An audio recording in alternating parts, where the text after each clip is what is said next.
Hello everybody.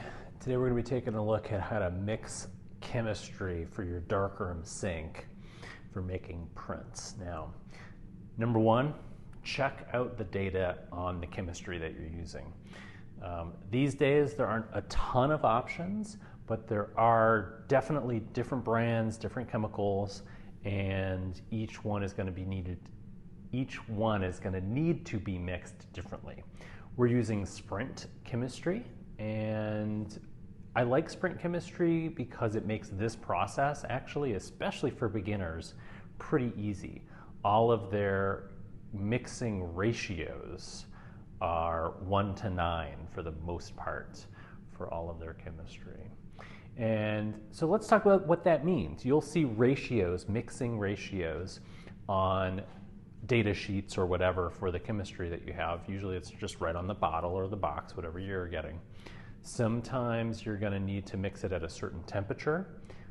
There is certain chemistry that you need to mix from powder. Oftentimes those need higher temperatures. It needs to be really hot to dissolve that powder. Oftentimes you will end up making a concentrated liquid that has a certain storage life. So powders maybe have a little bit of a longer storage life, and then you'll make a concentrated liquid from the powder, and then you'll dilute it further when you're actually ready to print. So just look up whatever chemistry that you've got. It should be on the bottle, or just Google it, right? There's going to be more information out there on the internet. We're using Sprint chemistry. It comes in a concentrated liquid that's diluted often, like I said, most of the time it's going to be 1:9. So let's talk about that ratio. What that means is that 1 part chemistry to 9 parts water for a total of 10 parts.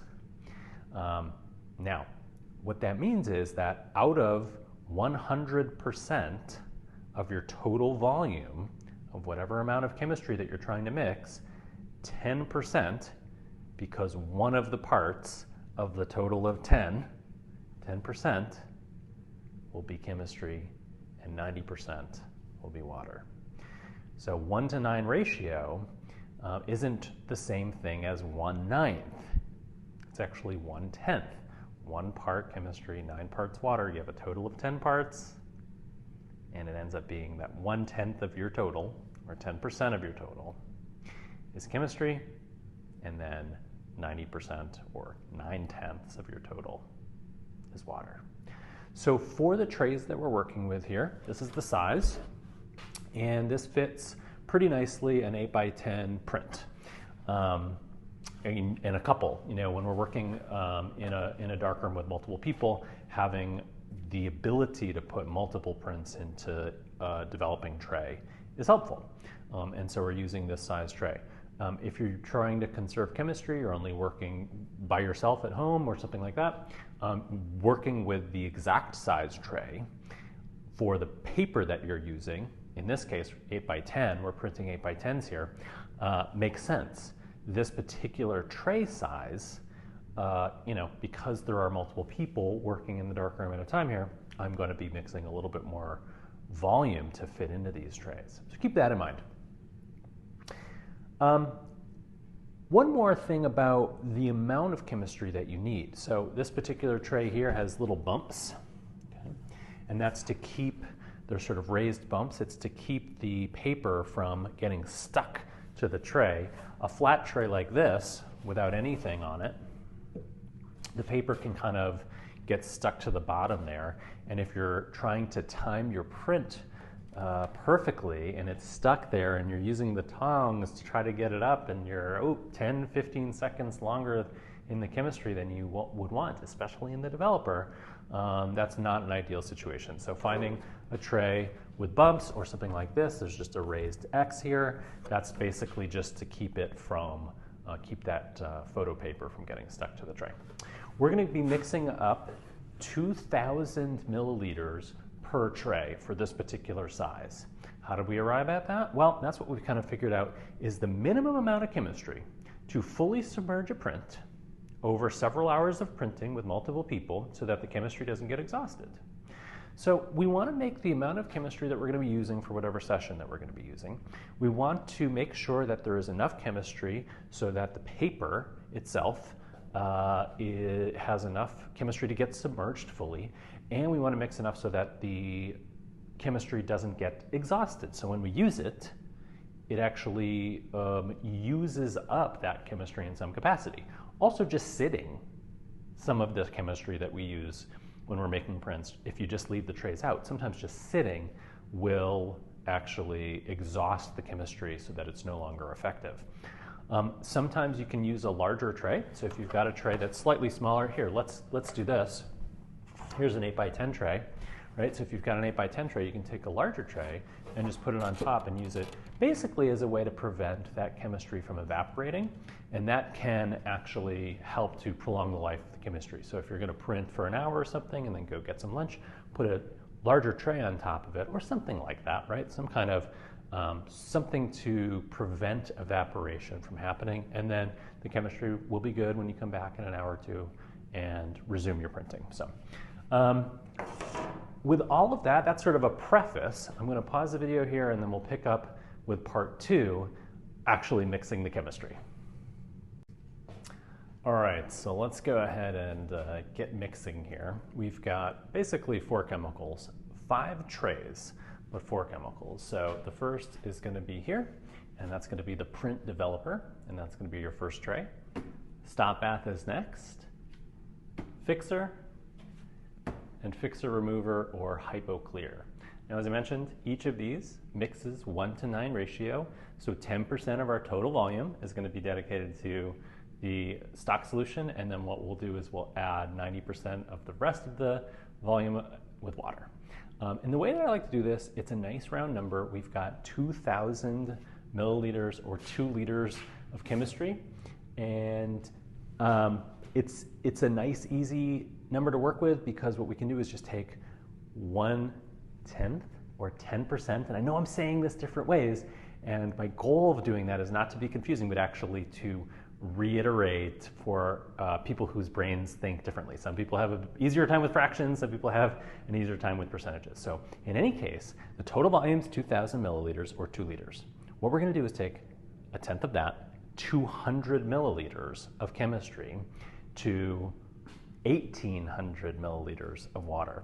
And I like to use a 1,000 milliliter graduate cylinder, or a 1 liter graduate cylinder like this. And the reason that I like to use this instead of a 2,000 milliliter graduate is that I can actually fill it up with chemistry to 200 milliliters, fill it the rest of the way up with water, and that leaves me with 200 milliliters of chemistry and 800 milliliters of water. It will dilute the chemistry, and it sort of sets me up to be able to work pretty quickly here and also sort of clean the graduate as I go from one tray to the next. Some people will use separate graduates for each chemical, or each of the 4 chemicals that we're mixing.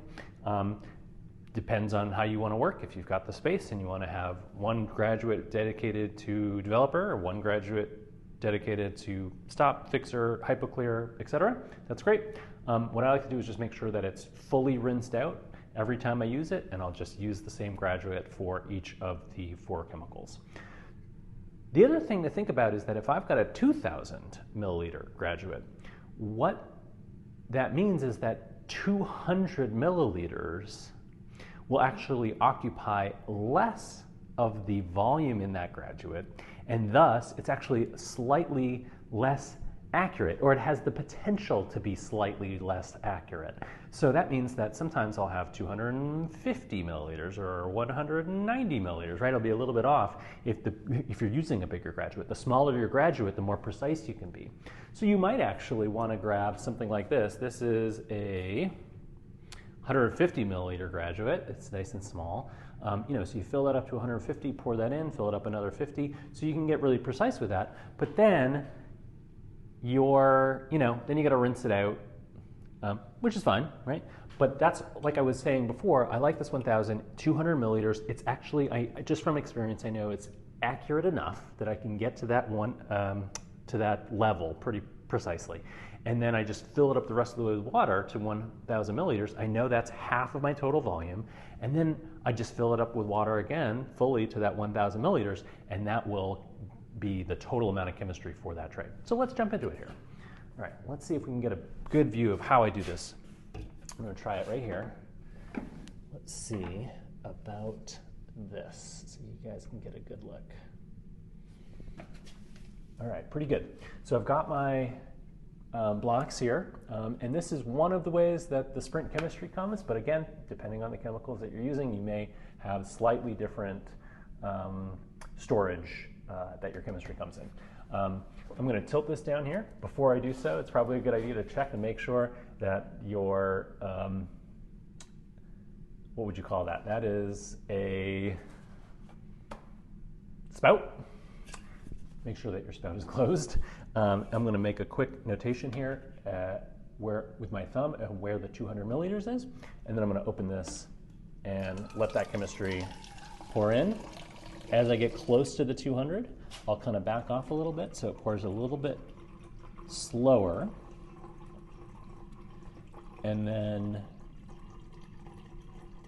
I'm looking, I want it to be completely level, right? So I actually want my eye level to be pretty much right where I am with the chemistry, because if you're looking at an angle, you can actually have significantly more, significantly less chemistry if you're not actually at the same exact level. So I'll hold that as still as I can. I'll get at the same level, a little bit more chemistry to get up to 200. Now, is it the end of the world if this ends up being, right? And the other thing about this particular spout is that it actually will occasionally do what it just did, which is to pour a little bit more chemistry after you actually close it fully. Is it the end of the world if you have like 205 or 210 milliliters or 195 milliliters, right? Not really. And I like to store these, by the way, vertically like that. If it's a little bit off, because of the way that we print in the darkroom, let me tilt this up just a bit. Because of the way that we print in the darkroom, you don't really have to worry too much about that. Because you're going to be making test strips, and pretty much every time that you are printing in the darkroom, typically our test strips, we won't make a test strip one day and then continue with the print the next day. We usually make a test strip for the chemistry on that day, even if we're continuing the same print down the road. So depending on how you work, if you are super precise with your chemistry and you have very consistent chemistry mixing, you can make a test strip on one day. If the enlarger isn't touched and you come back a couple of days later, it should correlate, right? If you're using the same paper, you're using the same chemistry, and you know that you're accurate with the mixing, okay. But often there are variations day to day, and so we don't typically do that. And that's why I think being, a teeny bit off isn't the end of the world. Be as accurate as you can be. And then if you're a little bit off, you're a little bit off. So we've got our developer here, okay? And if you have a temperature-controlled spigot in your darkroom, you want your chemistry typically to be 68 degrees. In this case, the room is 68 degrees, and I know that I've got a little bit of time before I'm going to start printing, so I'm mixing this maybe 15 minutes, 20 minutes before I'm actually going to start using it. I can use regular water, filtered here at the tap. It's not especially cold. I'm not using warm water, and it should be sort of balanced out to 68 degrees within a short amount of time, no matter what the temperature is as I mix it. And again, I like to do it this way because I'm actively sort of mixing in and diluting that chemistry. And I'm looking for that 1,000 milliliter mark. There it is. I'm sort of actively diluting that chemistry as I fill it up. So I'm not pouring out the 200 milliliters until I fill it up to 1,000 total. I can pour that directly into the tray. Careful not to spill it. And then as soon as I'm done, I go ahead and fill it right back up. 1,000 more milliliters of water. And it's sort of rinsing out whatever residual chemistry was left over in that graduate as I sort of finish the total amount of chemistry there, okay? If you look very carefully, you might be able to see that it's slightly yellow, and that's the color of that concentrated developer. And usually what I do is I just, I go ahead and dump it out. That developer tray is now totally fine, ready to go, and I'll just fill up my graduate with water one more time.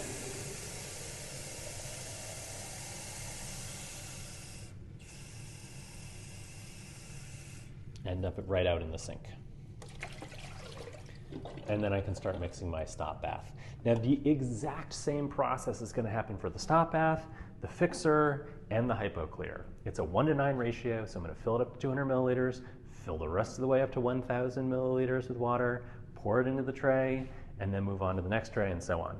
I'm just going to go ahead and give us a look right here at what we are doing. You can see that the developer is actually a darker color, and that's because the developer that we use is, it will actually leave a stain like that on the plastic tray. Now we could scrub that off, and I try to do that every semester or so. The rest of these trays you can see are pretty much the color that they are. There's sort of an off-white yellow, and then the yellow over here. So the fifth tray we haven't talked about. It's just filled with water. We'll fill it with 2,000 milliliters of water. But that's the process. I'm not going to walk you through each of the trays because they are all the same. You just got to make sure that when you're mixing, you get the right chemistry into the right tray, and you're good to go. There you go.